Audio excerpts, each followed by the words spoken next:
ನಮಸ್ಕಾರ ವೀಕ್ಷಕರೇ, ದೈವಾರಾಧನೆ ವಾಸ್ತು ಚಾನೆಲ್ಗೆ ಸ್ವಾಗತ.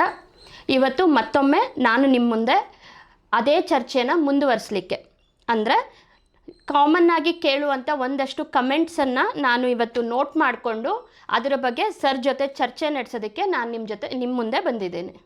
ನಮಸ್ಕಾರ ವೀಕ್ಷಕರೇ, ಇವತ್ತು ಮೇಡಮ್ ಅವ್ರ ಜೊತೆ ಸೇರಿ ಕೆಲವೊಂದು ವಿಷಯಗಳನ್ನ ಚರ್ಚೆ ಮಾಡೋದಿದೆ. ಇವತ್ತು ಬೇರೆ ಬೇರೆ ಅಂದರೆ ಈಗ ನಾವು ವಿಡಿಯೋ ಮಾಡೋದೇ ಬೇರೆ, ಚರ್ಚೆ ಮಾಡೋದ್ರಲ್ಲಿ ಇನ್ನೂ ಆಳವಾದಂಥ ಒಳ್ಳೊಳ್ಳೆ ಪಾಯಿಂಟ್ ಸಿಗುತ್ತೆ. ಅದನ್ನು ಇವತ್ತು ನಾವು ನಿಮಗೆ ತಿಳಿಸ್ಕೊಡ್ತೀರಿ. ನೀವು ಇದನ್ನು ನೋಟ್ ಮಾಡಿಕೊಂಡು ನಿಮ್ಮ ಮನೆಗಳಲ್ಲಿ ಅಳವಡಿಸ್ಕೊಡಿ.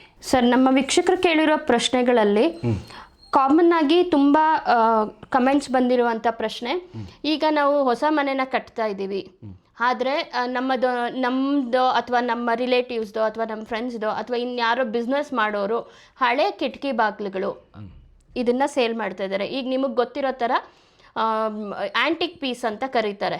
ಹಳೆ ಕಾಲದ ಕಿಟಕಿ ಬಾಗಿಲುಗಳನ್ನ ಮಾರೋದು, 200 ವರ್ಷ ಹಳೇದು ಅಥವಾ 100 ವರ್ಷ ಹಳೇದು, ಈ ಥರ ಈ ಕಿಟಕಿ ಬಾಗಿಲುಗಳನ್ನ ನಾವು ನಮ್ಮ ಮನೆಗೆ ಇಡ್ಬೋದಾ? ಇಲ್ಲಿ ನಾವು ಅದನ್ನು ಆಳವಾಗಿ ಯೋಚನೆ ಮಾಡಬೇಕಾಗುತ್ತೆ. ಏನಪ್ಪ ಅಂದರೆ, ಈಗ ನಾವು ಹಳೆ ಕಿಟಕಿ ಬಾಗಿಲು ಈಗ ರೋಡ್ ಸೈಡಲ್ಲಿ ಅದನ್ನೇ ಒಂದು ಅಂಗಡಿ ಥರ ಮಾಡಿಕೊಂಡು ಸೇಲ್ ಮಾಡ್ತಾ ಇರ್ತಾರೆ.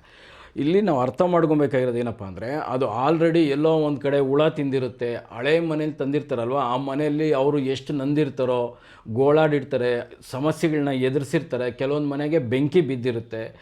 ಇದೆಲ್ಲ ನೋಡಿದಾಗ ನಮಗೆ ಆ ಮನೆಯಿಂದ ತಂದಿರತಕ್ಕಂಥ ಕಿಟಕಿ ಬಾಗಿಲು ಏನಿರುತ್ತೆ ಆ ನೆಗೆಟಿವ್ ಎನರ್ಜಿನ ಸೇರಿಸ್ಕೊಂಡು ತಂದಿರುತ್ತದು.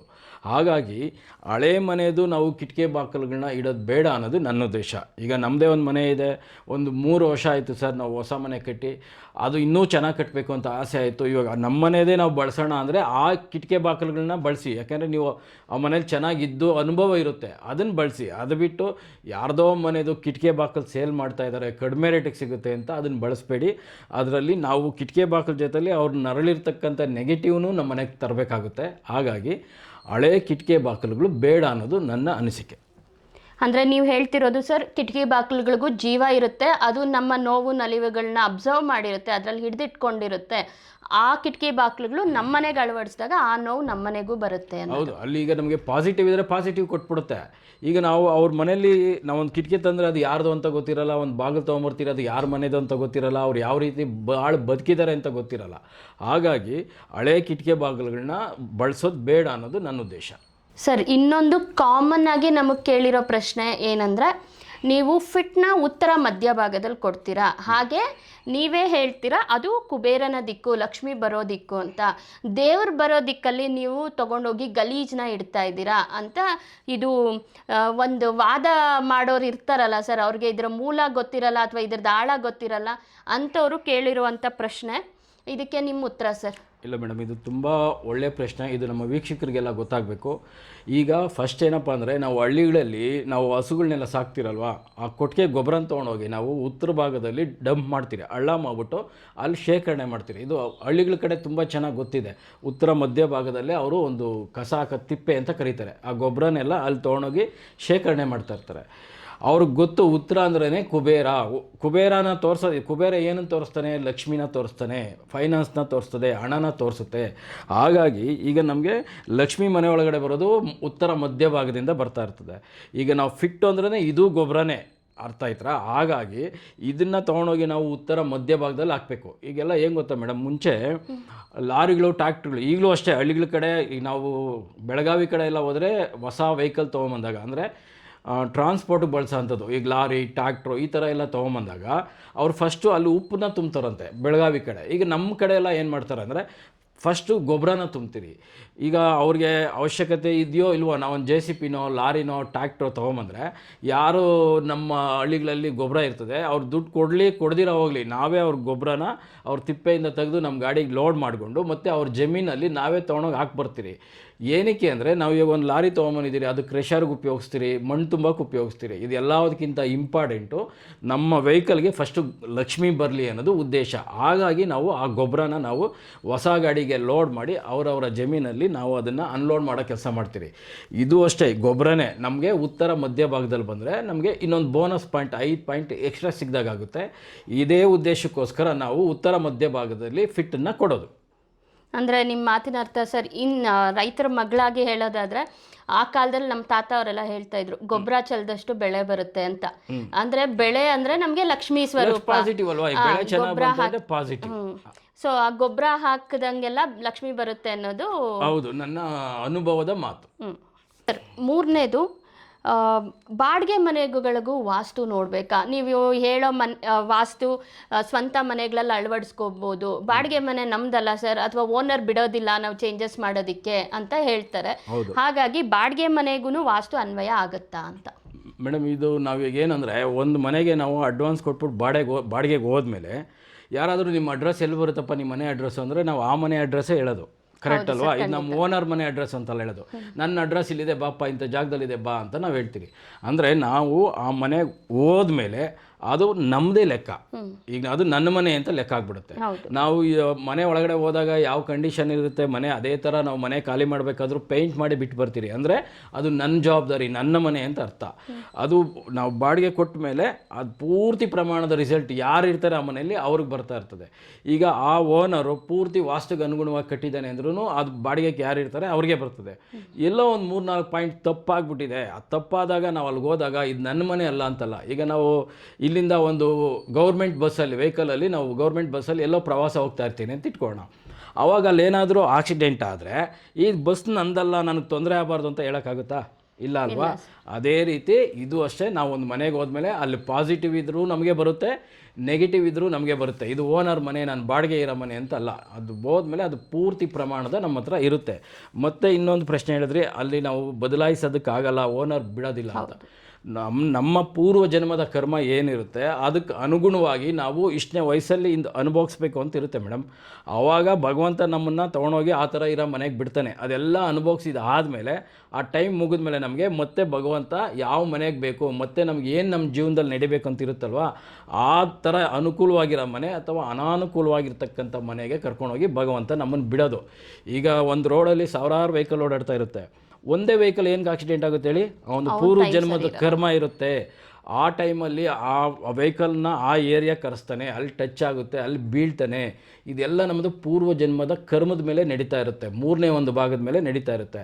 ಹಾಗಾಗಿ ನೀವು ಅನುಕೂಲ ಇರಲಿ ಇಲ್ದಿರ ಇರಲಿ ಅದು ಆ ಟೈಮಲ್ಲಿ ನಡೆಯುತ್ತೆ. ಸರ್, ಈಗ ನೀವು ಕರ್ಮಫಲ ಅಂತ ತುಂಬ ಚೆನ್ನಾಗಿ ಎಕ್ಸ್ಪ್ಲೈನ್ ಮಾಡಿದ್ರಿ. ಅದೇ ರೀತಿ ಇನ್ನೊಂದು ಕಮೆಂಟ್ ಬಂದಿತ್ತು ಸರ್ ನಮಗೆ. ಇದೇನು ಕೇಳಿದ್ರು ಅವರು ಅಂದರೆ, ಸರ್ ನೀವು ಇಷ್ಟೊಂದೆಲ್ಲ ಹೇಳ್ತಿದ್ದೀರಲ್ಲ, ಹಾಗಾದರೆ ನಾವು ವಾಸ್ತುನೇ ನಂಬೇಕಾ, ನಮ್ಮ ಜ್ಯೋತಿಷ್ಯನ ನಂಬೇಕಾ, ಅಂದರೆ ನಮ್ಮ ರಾಶಿ ಫಲ ಇದನ್ನು ನಂಬೇಕಾ ಅಥವಾ ನಿಮ್ಮ ವಾಸ್ತುನ ನಂಬೇಕಾ ಅಂತ ಕೇಳಿದರು. ಇದಕ್ಕೆ ನಿಮ್ಮ ಉತ್ತರ ಏನು ಸರ್? ಮೇಡಮ್, ಇದು ಯಾವ ರೀತಿ ಅಂದರೆ, ಈಗ ನಮ್ಮ ಜೀವನ 100% ಅಂತ ಇಟ್ಕೊಳ್ಳಿ. ಈ 100%ಅಲ್ಲಿ 33% ಜ್ಯೋತಿಷ್ಯದ ಮೇಲೆ ಇರುತ್ತೆ. ನಾವು ಹುಟ್ಟಿರೋ ಅಂಥ ಗಳಿಗೆ, ನಾವು ಹುಟ್ಟಿರೋ ಅಂಥ ನಕ್ಷತ್ರ ಏನಿರುತ್ತೆ, ನಾವು ತಾಯಿ ಗರ್ಭದಿಂದ ಆಚೆ ಬಂದಾಗ ಯಾವಾಗ ಕಳ್ಳು ಕಟ್ ಮಾಡ್ತಾರಲ್ವ ಮೇಡಮ್, ಆವಾಗ ನಮ್ಮ ರಾಶಿ ಕುಂಡಲಿಯಲ್ಲಿ ಏನೇನಿರುತ್ತೆ ಅದು 33% ಆ ಮಗುವಿನ ಮೇಲೆ ಎಫೆಕ್ಟ್ ಆಗುತ್ತೆ. ಇನ್ನು 33% ಬಂದು ಪೂರ್ವ ಜನ್ಮದ ಪುಣ್ಯ, ನಾವೇನು ಪುಣ್ಯ ಮಾಡಿದ್ರೋ ಕರ್ಮ ಮಾಡಿದ್ರೋ ಅದು 33% ಬರುತ್ತೆ. ಇನ್ನು 33% ಬಂದು ವಾಸ್ತು, ನಾವಿರ್ತಕ್ಕಂಥ ಸ್ಥಳದ ಮೇಲೆ ನಮ್ಮ ಜೀವನ ಅವಲಂಬಿತವಾಗಿರುತ್ತೆ. 33 ಟೋಟಲ್ ನಾವು 100ನ್ನು 3 ಭಾಗ ಮಾಡಿದಾಗ 33% ಬಂದು ಪೂರ್ವ ಜನ್ಮದ ಕರ್ಮ, 33% ಬಂದು ಜ್ಯೋತಿಷ್ಯ, 33% ಬಂದು ನಮಗೆ ವಾಸ್ತು ಮೇಲೆ ನಮ್ಮ ಜೀವನ ಅವಲಂಬಿತವಾಗಿರುತ್ತೆ. ಒಳ್ಳೆ ಮಾತನ್ನು ಹೇಳಿದ್ರಿ ಸರ್. ಈಗ ನೆಕ್ಸ್ಟ್ ಸರ್, ಈಗ ಬೇರೆ ಊರುಗಳಿಂದ ಬಂದು ಬೆಂಗಳೂರು ಅಂತ ಸಿಟಿಯಲ್ಲಿ ನೆಲೆಯೂರಿರ್ತಾರೆ. ಹಗಲು ರಾತ್ರಿ ದುಡಿದು ಅವ್ರದ್ದೊಂದು ಕನಸಿರುತ್ತೆ, ಅವ್ರದ್ದೇ ಆದಂಥ ಒಂದು ಜಾಗನ ಮಾಡ್ಕೋಬೇಕು ಅಂತ. ಇವತ್ತಿನ ಕಾಲಘಟ್ಟದಲ್ಲಿ ಇವತ್ತಿನ ಅಂದರೆ ಖರ್ಚು ವೆಚ್ಚಗಳನ್ನ ನಾವು ನೋಡೋದಾದರೆ ನಮಗೆ ಒಂದು 20-30 ಅಥವಾ 50-20 ಸೈಟ್ ತೊಗೋಬೇಕು ಅಂದರೆ ಆ ಮನುಷ್ಯ 20-25 ವರ್ಷ ದುಡಿಬೇಕು ಬೆಂಗಳೂರಲ್ಲಿ. ಹಗಲು ರಾತ್ರಿ ದುಡಿದು ಅವನ ಸಂಸಾರನ ಸಾಗಿಸಿ ಆಮೇಲೆ ಅವ್ನ ಜಾಗ ತಗೊಳ್ತಾನೆ ಅಂದರೆ ಇಷ್ಟು ಮಾತ್ರಕ್ಕೆ ತೊಗೋಬೋದು ಸರ್. ಇಂಥವ್ರಿಗೆ ಮತ್ತೆ ಕಾಡೋ ಅಂಥ ಪ್ರಶ್ನೆ ಏನಂದರೆ, ನಾವು ಸೆಟ್ ಬ್ಯಾಕ್ ಬಿಡೋದು ಹೇಗೆ? ಇದರಲ್ಲಿ ಆಲ್ರೆಡಿ ಮನೆಯೇ ತುಂಬ ಚಿಕ್ಕದಾಗುತ್ತೆ, ಇದರಲ್ಲಿ ಸೆಟ್ ಬ್ಯಾಕ್ ಬಿಡೋದು ಹೇಗೆ ಅನ್ನೋದು. ಇದಕ್ಕೆ ನಿಮ್ಮ ಉತ್ತರ ಏನು ಸರ್? ಮೇಡಮ್, ಇದು ತುಂಬ ಉತ್ತಮವಾದಂಥ ಪ್ರಶ್ನೆ. ಈಗ ನನ್ನ ಹತ್ರ ಪ್ಲ್ಯಾನ್ ವೆರಿಫಿಕೇಷನ್ ಬರೋರು ಇದೇ ಹೇಳ್ತಾ ಇರ್ತಾರೆ. ಅವರು ನೀವು 20ಕ್ಕೆ 30 ಅಥವಾ 20ಕ್ಕೆ 40 ಅಂತ ಹೇಳ್ತಾ ಇದ್ದೀರಾ. 30-40 ಸೈಟ್ ಇರೋರು ನಾವು ಉತ್ತರಕ್ಕೆ ಪೂರ್ವಕ್ಕೆ 1.5 ಅಡಿ ಬಿಡ್ತಾರೆ. ನಾವು 3 ಅಡಿ ಬಿಟ್ಕೊಳ್ಳಿ ಅಂದ್ರೂ ಕೇಳೋದಿಲ್ಲ. ಸರ್ ನಮ್ಮದು 30-40 ಸೈಟ್ ಇದೆ ಸರ್, ದೊಡ್ಡದಲ್ಲ ಅಂತ ಹೇಳ್ತಾರೆ. ಅದಾದಮೇಲೆ ಪಾಪ ಬಂದಾಗ ಇನ್ನೂ ಆಫ್ ಸೈಟ್ ತೊಗೊಂಡಿರ್ತಾರೆ. ಅವ್ರು ಕಷ್ಟಪಟ್ಟು ಸಿಟಿಯಿಂದ ಸ್ವಲ್ಪ ದೂರನೋ ಅವ್ರ ಬಜೆಟ್ ತಕ್ಕಂಗೆ ತೊಗೊಂಡಿರ್ತಾರೆ. ನಾನು ಹೇಳೋದೆ ಮೇಡಮ್, ಇಲ್ಲಿ ಭಗವಂತ ಅನ್ನೋನು ದುಡ್ಡು ಇರೋರ್ಗೊಂದು ಇಲ್ದಿದ್ದವ್ರಿಗೊಂದು ನ್ಯಾಯ ಮಾಡಲ್ಲ, ಎಲ್ಲರಿಗೂ ಒಂದೇ ನ್ಯಾಯನೇ ಮಾಡೋದು. ಭಗವಂತ ಎಲ್ಲರಿಗೂ ಒಂದೇ ಕೋಲಲ್ಲಿ ಹೊಡಿತಾನೆ. ಒಬ್ಬ ಶ್ರೀಮಂತನಿಗೆ ಒಂದು ಕೋಲು, ಬಡವನಿಗೆ ಒಂದು ಕೋಲು ಅಂತ ಹೊಡಿಯಲ್ಲ. ಯಾರು ಎಲ್ಲಿ ತಪ್ಪು ಮಾಡ್ತಾರೆ ಅಲ್ಲಿ ಚಾಟಿ ತೊಗೊಂಡು ಹೊಡಿತಾ ಇರ್ತಾನೆ. ಈಗ ನಾವು ಒಂದು ಹೋಟ್ಲಿಗೆ ಹೋದರೆ 30 ರೂಪಾಯಿಗೂ ಮಸಾಲೆ ದೋಸೆ ಇರುತ್ತೆ, 150 ರೂಪಾಯಿಗೂ ಮಸಾಲೆ ದೋಸೆ ಸಿಗುತ್ತೆ. ಡಿಫ್ರೆಂಟ್ ಏನಪ್ಪ ಅಂದರೆ ಟೇಸ್ಟ್ ಡಿಫ್ರೆಂಟ್ ಇರುತ್ತೆ, ಅವ್ರು ಕೊಡೋಂಥ ಸರ್ವಿಸ್ ಡಿಫ್ರೆಂಟ್ ಆಗಿರುತ್ತೆ. ಇದೇ ರೀತಿ ನಾನು ಹೇಳೋದು ನಮ್ಮ ಅನುಕೂಲ. ಇವಾಗ ಅರ್ಧ ಸೈಡ್ ತೊಗೊಂಬಿಟ್ಟು ಸರ್ ನಾನು ಬಿಡೋಕ್ಕಾಗಲ್ಲ ಅಂದಾಗ ನಮ್ಗೆ ಅಲ್ಲಿ ಪ್ರಾಬ್ಲಮ್ ಜಾಸ್ತಿ ಆಗ್ತದೆ. ನಾವು ಹೇಳೋದು ಏನಪ್ಪ ಕಾನ್ಸೆಪ್ಟ್ ಅಂದರೆ ನಮಗೆ ಗಾಳಿ ಬೆಳಕು ಚೆನ್ನಾಗಿ ಬರಬೇಕು. ಯಾವಾಗ ಒಂದ್ರ ಮನೆಗೊಂದು ಅಂಟಿಸ್ಕೊಂಡು ಕಟ್ಕೊಂಡ್ಬಿಡ್ತೀರಿ, ಯಾವಾಗ ಗಾಳಿ ಬೆಳಕು ಬರೋಲ್ಲ. ಯಾವಾಗ ಗಾಳಿ ಬೆಳಕು ಬರಲ್ವೋ ಆರೋಗ್ಯ ಸಮಸ್ಯೆ ಆಗ್ತದೆ, ಬೆಳವಣಿಗೆ ಗ್ರೋತ್ ಇರೋದಿಲ್ಲ, ಫೈನಾನ್ಸ್ ಸಪೋರ್ಟ್ ಮಾಡಲ್ಲ. ಈಗ ಹಳ್ಳಿಗಳಲ್ಲಿ ಇಲ್ಲ ಸಿಟಿಯಲ್ಲಿ ನಾನು ನೋಡಿದ್ದೀನಿ, 2 ಸೈಟ್ ತೊಗೊತಾರೆ, ಅಕ್ಕಪಕ್ಕ ಜಾಯಿಂಟ್ ಇರೋದು 2 ಸೈಟ್ ತೊಗೊಂಡು ಒಂದು ಸೈಟಲ್ಲಿ ಮನೆ ಕಟ್ಟಿ ಇನ್ನು ಅರ್ಧ ಸೈಟು ಪೋರ್ಟಿಕ ತಳ್ತಾರೆ, ಇನ್ನು ಅರ್ಧ ಸೈಟ್ ಖಾಲಿ ಬಿಟ್ಕೊಂಡಿರ್ತಾರೆ. ಅವ್ರು ನೋಡಿ ತುಂಬ ಚೆನ್ನಾಗಿರ್ತಾರೆ, ಒಳ್ಳೆ ಚೆನ್ನಾಗಿ ವ್ಯವಹಾರ ಮಾಡ್ತಾಯಿರ್ತಾರೆ, ಊರು ಚೇರ್ಮನ್ ಆಗ್ತಾರೆ, MLAಗಳಾಗ್ತಾರೆ. ನೀವು ರಾಜಕೀಯದಲ್ಲಿರೋರು ನೋಡಿ, ಅವರೆಲ್ಲ ಮನೆಯಿಂದ ಸುತ್ತು ಕಡಿಮೆ ಅಂದ್ರೂ 20ರಿಂದ 30, 50, 100 ಅಡಿ ಬಿಟ್ಕೊಂಡಿರ್ತಾರೆ. ಅವ್ರಿಗೆ ಅದು ಗೊತ್ತಿದೆ, ಏನೋ ನಾವು ಜಾಗ ಜಾಸ್ತಿ ಬಿಟ್ಟಷ್ಟು ನಮಗೆ ಪಾಸಿಟಿವ್ ಎನರ್ಜಿ ಜಾಸ್ತಿ ಒಳ್ಳೆ ಗಾಳಿ ಬೆಳಕು ಬಂದಂಗೆಲ್ಲ ಅದು ಪಾಸಿಟಿವ್ ಆಗಿ ಕನ್ವರ್ಟ್ ಆಗ್ತದೆ. ಇದನ್ನ ಗಮನದಲ್ಲಿ ಇಟ್ಕೊಂಡು ನಾವು ಬಿಡಿ ಅಂತ ಹೇಳೋದು. ನೀವು ಯಾವಾಗ ನನ್ನ ಸೈಟ್ ಅರ್ಧ ಸೈಟ್ ಇದೆ ಸರ್ ಬಿಡೋಕ್ಕಾಗ್ತಾ ಇಲ್ಲ ಅಂತ ಹೇಳಿದಾಗ ಅದ್ರ ತಕ್ಕಾದ ರಿಸಲ್ಟ್ ಬರ್ತದೆ. ಅದನ್ನು ತೊಗೊಳಕ್ಕೆ ನೀವು ರೆಡಿ ಇರಬೇಕು. ನೀವೆಲ್ಲ ಕೇಳೋದು ಯಾವ ರೀತಿ ಅಂದರೆ ನನಗೆ ರಿಸಲ್ಟ್ ಚೆನ್ನಾಗಿ ಬರಬೇಕು, ಜಾಗ ಕಡಿಮೆ ಬಿಡ್ತೀನಿ ಅಂತ. ಈಗೆಲ್ಲ ಇನ್ನೊಂದು ಏನಾಗ್ತಾ ಇದೆ ಅಂದರೆ 2 ಅಡಿ ಜಾಗ ಬಿಡ್ತಾರೆ, ಸಜ್ಜೆ ತಳ್ಳಿಬಿಡ್ತಾರೆ ಆಚೆಗೆ. ಅವಾಗ ಏನಾಯಿತು, ಸೂರ್ಯನ ಬೆಳಕು ಮೇಲೆಯಿಂದ ಬರೋಲ್ಲ, ಚಂದ್ರನ ಪೌರ್ಣಮಿ ವೃದ್ಧಿ ಆಗ್ತಾ ಇರ್ತದೆ, ಬೆತ್ತಿಂಗಳ ಬೆಳಕು ಅಂತ ಹೇಳ್ತೀರಲ್ವ, ಆ ಬೆತ್ತಿಂಗಳ ಬೆಳಕು ನಮ್ಮ ಕೆಳಗಡೆ ಬರೋದೇ ಇಲ್ಲ. ಯಾಕೆಂದರೆ ನಾವೇ ಮೋಲ್ಡ್ ಮಾಡಿ ಇನ್ನೊಂದು ಮನೆಗೆ ಟಚ್ ಮಾಡಿರ್ತೀರಿ. ನೀವು ಇಲ್ಲಿ ಎಷ್ಟು ಖಾಲಿ ಜಾಗ ಬಿಟ್ಕೊತೀರೋ, ನಿಮ್ಗೆ ಅನುಕೂಲ ಇದೆಯೋ ಇಲ್ವೋ ಭಗವಂತ ಅದು ಕೇಳಲ್ಲ. ಎಷ್ಟು ಜಾಗ ಬಿಟ್ಕೊತೀರೋ ನೀವು ಅಷ್ಟು ಚೆನ್ನಾಗಿರ್ತೀರ. ಈಗ ಮುಂದಿನ ಪ್ರಶ್ನೆ ಸರ್, ಇದು ತುಂಬ ಜನಕ್ಕೆ ಇದು ಗೊಂದಲ ಇದೆ. ಏನಂದರೆ ಸರ್, ಈಗ ಕನ್ನಡಿಗಳನ್ನು ಮನೆಯಲ್ಲಿ ಎಲ್ಲಿ ಹಾಕಬೇಕು ಅನ್ನೋದು, ಇದ್ರ ಬಗ್ಗೆ ನೀವು ವಿಡಿಯೋ ಮಾಡಿದ್ದೀರಾ ನಮ್ಮ ಚಾನೆಲ್ನಲ್ಲಿ.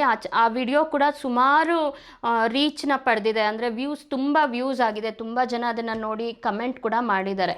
ಅದರಲ್ಲಿ ನೀವು ಹೇಳ್ತೀರಾ ಉತ್ತರಕ್ಕೆ ಅಥವಾ ಪೂರ್ವಕ್ಕೆ ಮಿರರ್ಗಳನ್ನ ಹಾಕಿ. ಈಗ ಉತ್ತರಕ್ಕೆ ಪೂರ್ವಕ್ಕೆ ನಾವು ಹೇಗೆ ಜಾಸ್ತಿ ವಿಂಡೋಗಳನ್ನ ಕೊಡಬೇಕು, ವಿಂಡೋಗಳು ಕೊಡೋಕ್ಕಾಗದೇ ಇರೋ ಹತ್ರ ನೀವು ಮಿರರ್ಗಳನ್ನ ಹಾಕಿದಾಗ ಅದು ಒಂದು 10% ರಿಸಲ್ಟ್ ಕೊಡುತ್ತೆ ನಿಮಗೆ, ಅಂದರೆ ಅದು ವಿಂಡೋ ಆಗಿ ಕೆಲಸ ಮಾಡುತ್ತೆ ಅಂತ ಹೇಳ್ತೀರಾ.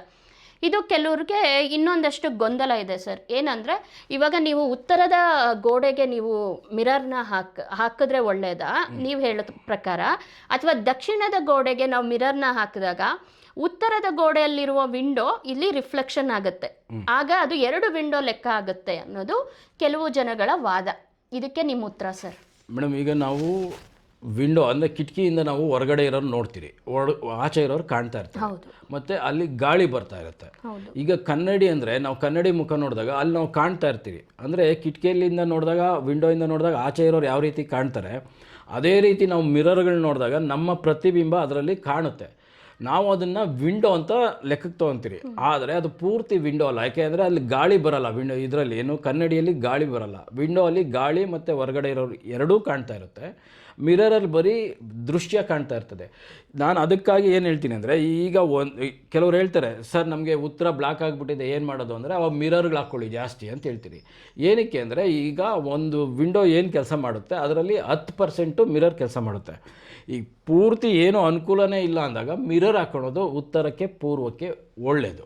ಈಗ ಉತ್ತರದಲ್ಲಿ ಒಂದು ವಿಂಡೋ ಇದೆ, ದಕ್ಷಿಣದಲ್ಲಿ ನಾವು ಅಪೋಸಿಟ್ ಪಕ್ಕದಲ್ಲಿ ಎಲ್ಲೋ ಒಂದು ಕನ್ನಡಿ ಹಾಕ್ಕೊತೀರಿ ಅಂತ ಇಟ್ಕೊಳ್ಳಿ. ಆಗ ನಾನು ಆಗಲೇ ಏನು ಹೇಳಿದೆ, ಇದು 10% ವಿಂಡೋ ಆಗಿ ಕನ್ವರ್ಟ್ ಆಗ್ತದೆ ಕನ್ನಡಿ.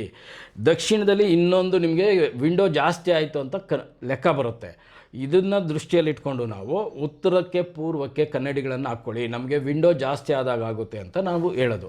ಇದಾದಮೇಲೆ ಕೆಲವರು ಹೇಳ್ತಾರೆ ಸರ್ ಮೇನ್ ಡೋರ್ ಆಪೋಸಿಟ್ ಕನ್ನಡಿ ಹಾಕ್ಕೊಬೋದ ಅಂತ.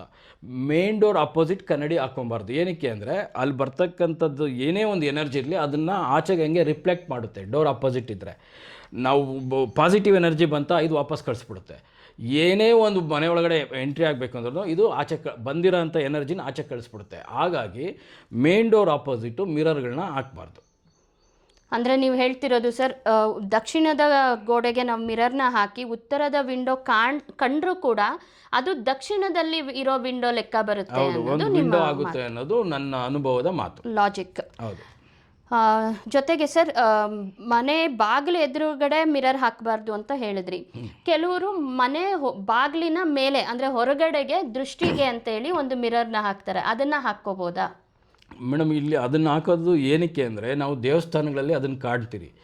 ದೇವಸ್ಥಾನದಲ್ಲಿ ಮೇನ್ ಡೋರ್ ಮೇಲೆ ಕನ್ನಡಿ, ದೊಡ್ಡ ಕನ್ನಡಿ ಹಾಕಿರ್ತಾರೆ. ಏನಕ್ಕೆ ಅಂದರೆ ಆ ದೇವರ ದೃಷ್ಟಿ ಮನುಷ್ಯರ ಮೇಲೆ ಬಿದ್ದರೆ ನಾವು ಮುಂದೆ ತಡ್ಕೊಳಕ್ಕಾಗೋದಿಲ್ಲ, ಅದು ಎನರ್ಜಿ ಜಾಸ್ತಿ ಇರುತ್ತೆ. ಈಗ ಭಗವಂತ ಬಂದು ನಿಂತ್ಕೊಂಡ್ರೆ ಭಾರ ಇರ್ತಾನೆ, ವೆಯ್ಟ್ ಎತ್ತರ ಇರ್ತಾನೆ, ಆ ಎನರ್ಜಿನ ನಮ್ಮ ಮನುಷ್ಯರಾದವ್ರು ತಡೆಯೋಕ್ಕಾಗಲ್ಲ. ಅದಕ್ಕೋಸ್ಕರನೇ ಆ ಭಗವಂತನ ಅಪೋಸಿಟು ಅಂದರೆ ಅದು ಏನು ನೋಡ್ತಾ ಇರ್ತಾನೆ, ಈಗ ಒಂದು ಅಮ್ಮನವ್ರ ದೇವಸ್ಥಾನ ಅಂತ ಇಟ್ಕೊಳ್ಳಿ, ಮಿರರ್ ಹಾಕಿರ್ತೀರಿ. ಏನಕ್ಕೆ ಅಂದರೆ ಆ ಶಕ್ತಿನ ಮನುಷ್ಯನಿಂದ ತಡ್ಕೊಳಕ್ಕಾಗಲ್ಲ. ಮಿರರ್ ಹೊಡೆದು ಅದು ಹಾಗೆ ಅಮ್ಮನವ್ರಿಗೆ ರಿಫ್ಲೆಕ್ಟ್ ಆಗಲಿ, ಭಗವಂತನಿಗೆ ವಾಪಸ್ ಹೊಡಿಲಿ, ಮನುಷ್ಯರಾದವ್ರು ತಡ್ಕೊಳಕ್ಕಾಗಲ್ಲ. ಅವನ ಶಕ್ತಿನ ಅವನೇ ತಡ್ಕೊಬೇಕು. ಹಾಗಾಗಿ ನಾವು ಮನೆಯ ಬಾಗಿಲುಗಳ ಮೇಲೆ ಮಿರರ್ಗಳನ್ನ ಹಾಕೋದು. ಮನೆಯಲ್ಲಿ ಯಾರೋ 100ಕ್ಕೆ 1% ಜನ ಹಾಕ್ತಾರೆ, ಬೇಡ, ಅದು ಮನೆ ಬಾಗಿಲುಗಳ ಮೇಲೆ ಎಲ್ಲ ಬೇಕಾಗಲ್ಲ. ದೇವಸ್ಥಾನದಲ್ಲಿ ಮಾತ್ರ ಬಾಗಿಲುಗಳ ಮೇಲೆ ಕಂಪಲ್ಸರಿ ಮಿರರ್ ಬೇಕಾಗುತ್ತೆ. ಸೊ ಇವತ್ತಿಗೆ ನೀವು ಕೇಳಿರೋ ಅಂಥ ಒಂದಷ್ಟು ಕಮೆಂಟ್ಗಳನ್ನ ಒಗ್ಗೂಡಿಸಿ ಒಂದು ಒಳ್ಳೆ ಚರ್ಚೆನ ಮಾಡೋದ್ರಲ್ಲಿ ಯಶಸ್ವಿ ಆಗಿದ್ದೀರಿ ಅಂತ ನಂಬ್ತೀನಿ. ಮುಂದಿನ ದಿನಗಳಲ್ಲಿ ಇದೇ ರೀತಿಯ ಚರ್ಚೆನ ಮುಂದುವರಿಸೋಣ ಅಂತ ಹೇಳ್ತಾ ನನ್ನ ಮಾತಿಗೆ ಅಲ್ಪ ವಿರಾಮ. ನಮಸ್ಕಾರ.